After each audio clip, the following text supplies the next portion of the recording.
Colorlytical. In today's video, I want to raise a few questions, so let me know what you think in the comments. Let's get started. When you live abroad, forget about being called by your family anymore. Their excuse is that they don't know what the time is good for you, but they won't ask or try either. It's you who call them when you can, but they will complain if you have woken up your dad from the nap, or if they're outside of the house. It's a second guessing of when is good for them, but it's also a reasonable time for you because of the time difference. They will say call when you want, but it becomes clear soon enough that that is just not true. The window is small, but you will hear their anger if you call too much or if you don't call enough. You remind them that there is internet to search your time zone and that they can call, and if you can't pick up, it will become just a missed call, so then you can call them back anytime. It doesn't matter, they won't do it. It's your responsibility to call them because you don't live there anymore. The same way, it's your responsibility to go visit everyone on the 10 days a year that you are at home. The same way that it is your responsibility to use your holidays to go home and see your family and friends. You can't really take time off to go enjoy with your partner at a place that you haven't been to yet because you will be blamed for it. And then forget about it if you married interracial, because then there is always someone who's gonna feel bad about it. It's all a double standard that we don't have the tools for, and it's just too late to create limits when they have been invaded for years. For example, I can't take my brother-in-law to the airport at 4 a.m. as a favor and spend the whole trip in the car complaining about being tired and wanting to go to bed. That's a double standard. If what I have to say adds nothing to the conversation or to my relationship with the other person, better not say it, because it's manipulative and looking to be the victim and the hero of every situation. Now, I think after double standards, it's the time for insulting. So what about this? The insulting is what I still have the most issues with, because I don't know how to bear it. It is verbal abuse, and yes, I'm not saying this because, oh, don't call me stupid, I feel bad. No, it took me years of studying, of reading science, and of going to therapy to understand that insulting someone is crossing the limits. At least I am being conscious about this for when I have my own kids, if that ever happens. I learned through therapy that a good parent doesn't make a child feel bad about their mistakes. A father or a mother teach, encourage, and guide a kid. A mean parent is going to be mean and insult you no matter what you do. They will take the insult further and start insulting the partner, thinking that is okay. Cruel behavior is nothing but a sign of emotional immaturity.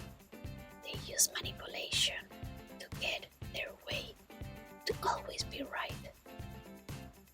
I sometimes think about the biggest trophy I can get in my career or in my relationships.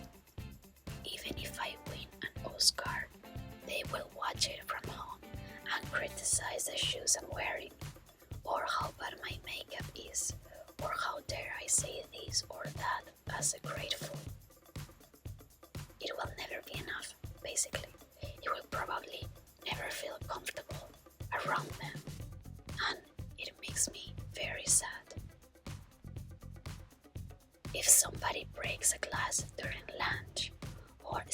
water, the healthy thing to say is, "That's okay, it happens to the best of us, we all make mistakes." Whereas an anxious neurotic family will loudly complain, sigh, blame the kid, say how clumsy he or she is, and make fun of them if they ever do it again, which is very likely. So verbal abuse, physical abuse, any type of abuse is dangerous. When my husband was in school and at home, it was allowed to spank the kids in the US. In Spain, it was normal to do this at home, but people didn't talk about it. Nowadays, parents can't hit their kids.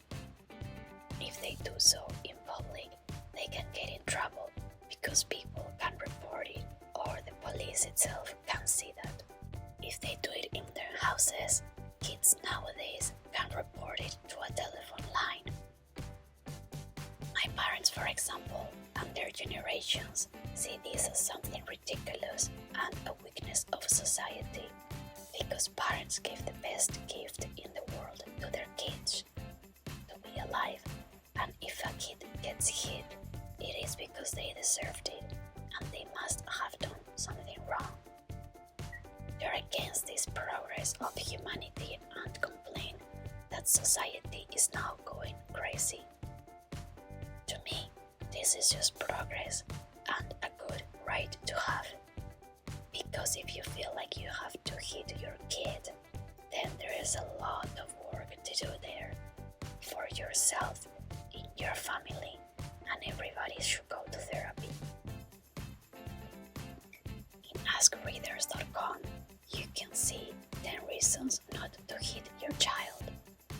Spanking makes a child behavior worse, not better. And here is why. Remember the basis for promoting desirable behavior. The child who feels right acts right. Spanking undermines this principle. A child who is hit feels wrong inside, and this shows up in their behavior. So the more they misbehave, the more they get spanked, and the worse they feel. So the cycle continues. We want the child to know that he did wrong and to feel remorse, but to still believe that they are a good person who has values. So no, don't use the Bible as an excuse to spank. There is this confusion in the ranks of people of Judeo-Christian heritage who seeking help from the Bible in their effort to raise goodly children believe that God commands them to spank. What an excuse, right? When somebody physically or emotionally abuses a kid or a person, they're showing the person that the people who love them will hurt them, and that it is okay for them to hurt people they love, and they should be afraid of people who love and hurt them. Talk to them instead of beating them up. Then go to get help for your unresolved anger issues. In conclusion, the evidence against spanking is overwhelming. Hundreds of studies all come to the same conclusions. The more physical punishment a child receives, the more aggressive he or she will become when they grow up. 2. The more children are spanked, the more likely they will be abusive toward their own children. 3. Spanking plants seeds for later violent behavior. And 4. Spanking just doesn't work. So, this is it for today's episode. On the next video, I'm gonna dig deep regarding this issue, and maybe you feel different if you still disagree after the examples I gave you. but we all see it in the films, or in TV shows, or in documentaries, or even on Friends. So let me know what you think, and see you in my next video. Goodbye.